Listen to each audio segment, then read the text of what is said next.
ಹರ್ ಹರ್ ಮಹಾದೇವ್ ವಿಜ್ಞಾನ ಭೈರವ ತಂತ್ರದ 2ನೇ ಎಪಿಸೋಡ್ ಇವತ್ತಿನ ವಿಷಯ ಏನ್ ತಿಳ್ಕೊಳ್ಳೋಣ. ಇಡ ಅಂದ್ರೆ ಏನು, ಪಿಂಗಳ ಅಂದ್ರೆ ಏನು, ಎಲ್ಲಿ ಸುಷುಮ್ನ ನಾಡಿ ಓಡುತ್ತೆ, ಇದನ್ನ ತಿಳಿಸ್ತಾ ಹೋಗ್ತೀನಿ. ನಂತರ ಇದರ ಉಪಯೋಗಗಳನ್ನ ಹೇಗ್ ಮಾಡ್ಕೋಬೇಕು ಅಂತ ತಿಳಿಸ್ತಾ ಹೋಗ್ತೀನಿ. ಇಡ ಅಂತಂದ್ರೆ ನಮ್ಮ ಎಡಗಡೆನಲ್ಲಿ ಉಸಿರು ಬರ್ತಾ ಇರುವಂತಹ ಪ್ರಕ್ರಿಯೆ ನಡೀತಾ ಇರುತ್ತೆ. ಪಿಂಗಳ ಅಂತಂದ್ರೆ ನಮ್ಮ ಮೂಗಿನಲ್ಲಿ ಉಸಿರು ಬರ್ತಾ ಹೋಗುತ್ತೆ. ಹಾಗಾದ್ರೆ ನೀವು ಕೇಳ್ಬೋದು, ಏನಿದು ನಮ್ಮ ಯಾವಾಗ್ಲೂ ಉಸಿರಾಡ್ತಾನೆ ಇರ್ತೀವಿ, ವಿಶೇಷವಾಗಿ ಹೇಳ್ತಾ ಇದ್ದೀರಾ ಅಂತ ಅನ್ಕೊಂತಿದ್ದೀರಾ. ಆದ್ರೆ ಇದು ವಿಶೇಷನೇ.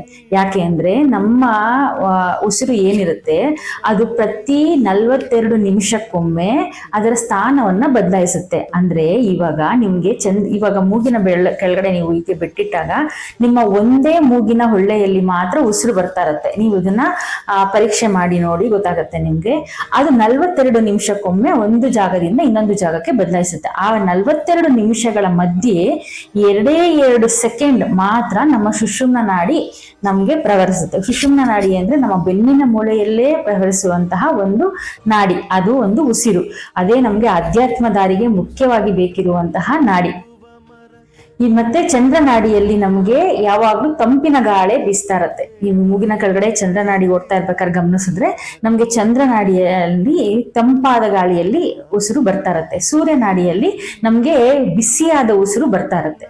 ಇದು ನಾ ಹೇಳ್ದಂಗೆ 42 ನಿಮಿಷಕ್ಕೊಮ್ಮೆ ಬದಲಾಗ್ತಾ ಹೋಗುತ್ತೆ. ಆಗ್ತಾ ಇರ್ಬೇಕಾದ್ರೆ ನಾವ್ ಯಾವ ಕೆಲಸಗಳನ್ನ ಮಾಡಿದ್ರೆ ನಮ್ಗೆ ಆ ಕೆಲಸ ಸಕ್ಸಸ್ ಆಗುತ್ತೆ, ಆ ಕೆಲಸದಲ್ಲಿ ನಮ್ಗೆ ಉತ್ತಮವಾದ ಅಂತಹ ಫಲಿತಾಂಶ ಸಿಗುತ್ತೆ ಅನ್ನೋದನ್ನ ತಿಳಿಸ್ತಾ ಹೋಗ್ತೀನಿ. ಪ್ರತಿಯೊಂದು ಕೆಲಸಕ್ಕೂ ನಾವು ಈ ನಾಡಿಯಲ್ಲಿ ನಾವು ಕಲ್ತ್ಕೊಂಡ್ರೆ ತುಂಬಾ ಅದ್ಭುತವಾಗಿ ನೀವು ಜೀವನವನ್ನ ತುಂಬಾ ಸುಲಭವಾಗಿ ನಡ್ಸ್ಕೊಂತ ಹೋಗ್ಬೋದು.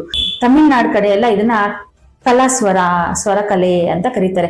ಸ್ವರಕಲೆ ಕಲ್ತವನ ಹತ್ರ ಯಾರು ಮಾತೇ ಆಡಬೇಡಿ ಅನ್ನೋ ತರ ಒಂದು ಸಿದ್ಧರು ಅದನ್ನ ಶ್ಲೋಕವಾಗಿ ಸಿದ್ಧರ ಪಾಡುಗಳು ಅಂತ ಕರೀತಾರೆ. ಹಾಡುಗಳಲ್ಲಿ ಹೇಳಿದ್ದಾರೆ. ಅಂದ್ರೆ ಸ್ವರ ವಿದ್ಯೆಯನ್ನು ಕಲ್ತವನಿಗೆ ಜಗತ್ತನ್ನೇ ಗೆಲ್ಲುವಷ್ಟು ಶಕ್ತಿ ಇರುತ್ತೆ ಅಂತ ವಿಜ್ಞಾನ ಭೈರವ ತಂತ್ರದಲ್ಲಿ ಹೇಳಿದ್ದಾರೆ. ಜಗತ್ತನ್ನೇ ಗೆಲ್ಬಹುದು. ಹಾಗಾದ್ರೆ ನಮ್ಮ ಜೀವನವನ್ನು ಗೆಲ್ಲಕ್ಕಾಗೋದಿಲ್ವಾ? ಖಂಡಿತ ಸಾಧ್ಯ ಇದೆ. ಪರೀಕ್ಷೆ ಮಾಡಿ. ನಾನು ಹೇಳೋದನ್ನ ನೀವು ನಂಬಲೇಬೇಕು, ಮಾಡ್ಲೇಬೇಕು, ಇದು ಸತ್ಯ ಅಂತಲ್ಲ. ವಿಜ್ಞಾನ ಭೈರವ ತಂತ್ರದಲ್ಲಿ ಪುಸ್ತಕದಲ್ಲಿ ಗ್ರಂಥದಲ್ಲಿ ಏನ್ ಬೀಳ್ತಾರೋ ಅದನ್ನೇ ನಾನು ನಿಮ್ಗೆ ತಿಳಿಸ್ತಾ ಇರೋಂಥದ್ದು. ನೀವು ಅದನ್ನ ಪರೀಕ್ಷೆ ಮಾಡಿ. ನಿಮ್ಮ ಜೀವನದಲ್ಲಿ ಒಂದೊಂದೇ ವಿಷಯಗಳನ್ನ ಅಳವಡಿಸ್ಕೊಂತಾ ಹೋದಾಗ ನಿಮ್ಗೆ ಅದು ಫಲಿತಾಂಶ ಗೊತ್ತಾಗುತ್ತೆ. ಆಗ ನೀವು ನಿಮ್ಮ ಪರಂಪರೆಗೂ ಕೂಡ ಇದನ್ನ ಹೇಳ್ಕೊಡ್ತಾ ಹೋಗ್ಬೋದು. ಇದೆಲ್ಲ ನಮ್ಮ ಪೂರ್ವಿಕರು ಮಾಡ್ತಾ ಇದ್ದಂತಹ ವಿಷಯಗಳೇನೆ. ಆದರೆ ನಮ್ಗೆ ಜನರೇಷನ್ ಬರ್ತಾ ಬರ್ತಾ ಬರ್ತಾ ಇದನ್ನೆಲ್ಲ ನಮ್ಗೆ ತಿಳಿಸ್ಕೊಂಡಾಗ ನಮ್ಗೆ ಅರ್ಥ ಆಗ್ದೇನೆ ಆ ಜನರೇಷನ್ ಅಲ್ಲಿ ಎಲ್ಲ ಮರ್ತೋಗಿದೀವಿ. ಹಾಗೆ ಕೆಲವು ಜ್ಞಾನಿಗಳು ಅನ್ಸ್ಕೊಂಡವರು ಬ್ರಹ್ಮಜ್ಞಾನವನ್ನು ಪಡ್ಕೊಂಡಿರುವಂತಹ ಈ ವಿಷಯಗಳೆಲ್ಲ ತುಂಬಾ ಚೆನ್ನಾಗಿ ತಿಳಿದಿತ್ತು. ಆದ್ರೆ ಸಾಮಾನ್ಯ ಜನತೆಗೆ ಇದನ್ನ ಯಾರು ತಿಳಿಸ್ಲಿಲ್ಲ. ಅದಕ್ಕಾಗಿನೇ ಇದು ಎಲ್ಲಾನು ನಶಿಸಿ ಹೋಗ್ತಾ ಇದೆ. ನಮ್ಮ ಸಂಪ್ರದಾಯ, ನಮ್ಮ ಆಧ್ಯಾತ್ಮದಲ್ಲಿರುವಂತಹ ಅದ್ಭುತವಾದ ವಿಷಯನ ನಾನು ನಿಮ್ಗೆ ತಿಳಿಸ್ತಾ ಇರೋದು. ಒಂದೊಂದೇ ಪರೀಕ್ಷೆಗಳು ಅಥವಾ ಒಂದೊಂದೇ ವಿಷಯಗಳನ್ನ ತಿಳಿಸ್ತಾ ಇದ್ದಾಗ ಅದನ್ನ ನಿಮ್ ಜೀವನದಲ್ಲಿ ಅಳವಡಿಸ್ಕೊಳ್ಳಿ.